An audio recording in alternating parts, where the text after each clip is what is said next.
1월 21일 말씀 묵상하겠습니다. 함께 기도하겠습니다.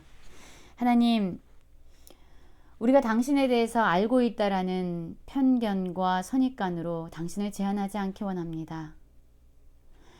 우리가 아무것도 알지 못하는, 우리가 진정한 지혜가 없는 무능한 자임을 겸손히 고백하게 하심으로 열려진 심령으로 하나님의 말씀을 깨달아 알게 하시고 더 깊이 있게 예수 그리스도와 교제할 수 있도록 주여 우리를 붙잡아 주시옵소서.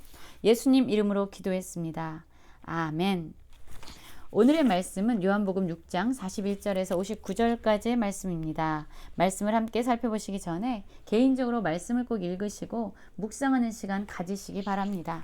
6장 41절입니다. 자기가 하늘에서 내려온 떡이라 하심으로 유대인들이 예수에 대하여 수군거려 이르되 이는 요셉의 아들 예수가 아니냐, 그 부모를 우리가 아는데 자기가 지금 어찌하여 하늘에서 내려왔다 하느냐 라는 말씀으로 시작하고 있습니다. 그렇습니다. 어제 말씀에서 살펴보면요, 예수님은 하나님이 보내신 참떡, 영원한 생명을 줄 수 있는 그러한 생명의 떡이다 라고 자신을 소개하셨습니다. 그 이야기를 들은 유대인들은요, 가만히 있을 수가 없었죠. 예수님에 대해서 이제 수군거리기 시작합니다. 왜냐하면 그 이유가 여기 나옵니다. 이는 이렇게 나오죠. 예수님에 대해서 이미 유대인들은 알고 있었던 거예요. 예수님의 아버지가 누군지, 예수님이 어떻게 자랐는지, 이미 육신적인 관점으로 예수님에 대해서 그들은 많은 지식을 가지고 있었고 이미 경험을 했습니다. 그럼에도 불구하고 지금 예수님은 자신이 하늘에서 내려온 떡이라고 소개하고 있는 거예요.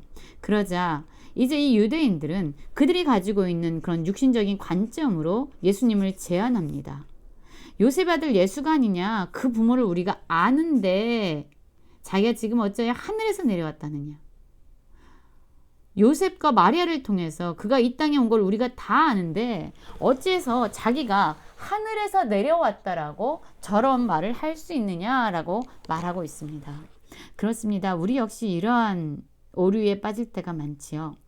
우리가 이미 많이 들어온 말씀에 대해서, 또한 우리가 예수님에 대해서 알고 있다라는 그러한 선입견에 의해서 때로는 우리가 예수님을 제한할 때 있고 하나님의 말씀을 우리가 스스로 제한할 때가 얼마나 많습니까?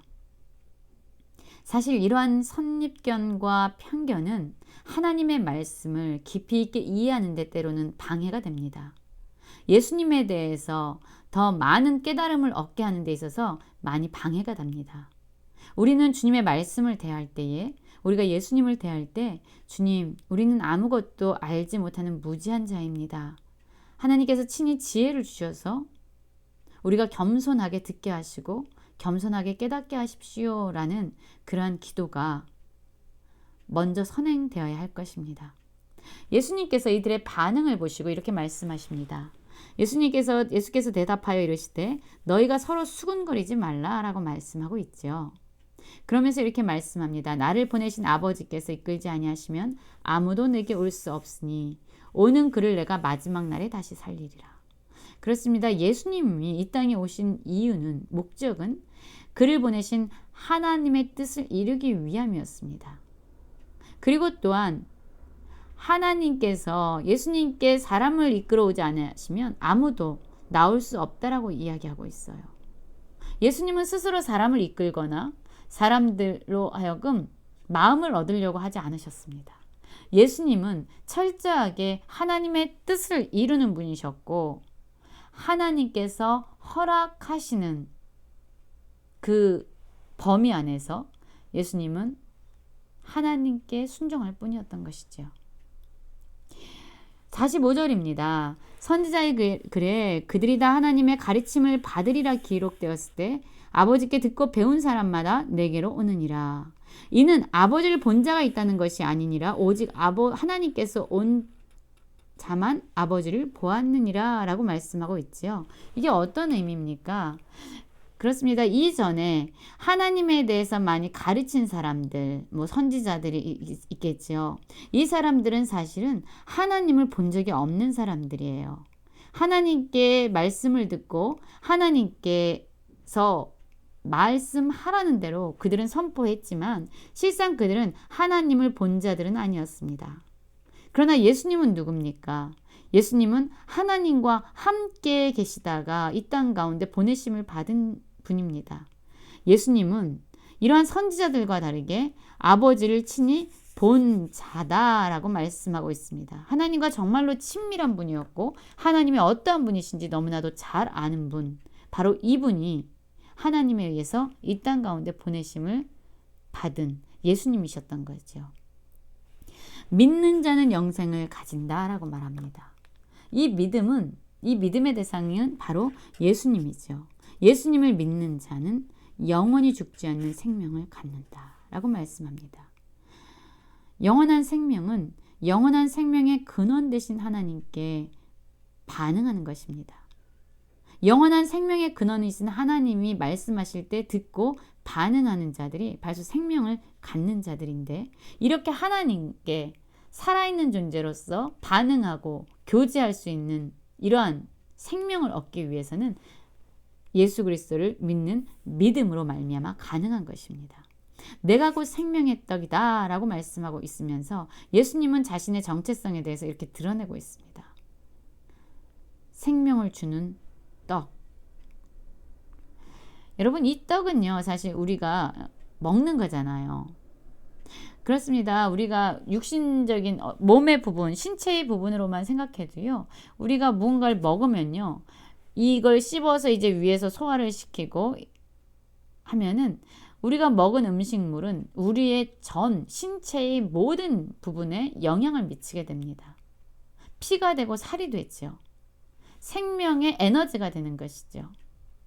활동할 수 있는 힘의 근원이 되는 것이죠. 그것이 바로 우리가 먹는 것에서부터 오는 겁니다. 예수님은 스스로를 생명의 떡이라고 말씀하고 있습니다. 우리가 예수님을 믿을 때 예수님께서는 우리 안에 거하시고 우리에게 생명의 에너지를 공급하시고 우리의 세포 하나하나마다 힘을 주시고 생명을 주시는 그러한 분으로 자신을 소개하고 있는 것이죠. 6장 49절을 보면 이렇게 말씀하고 있습니다.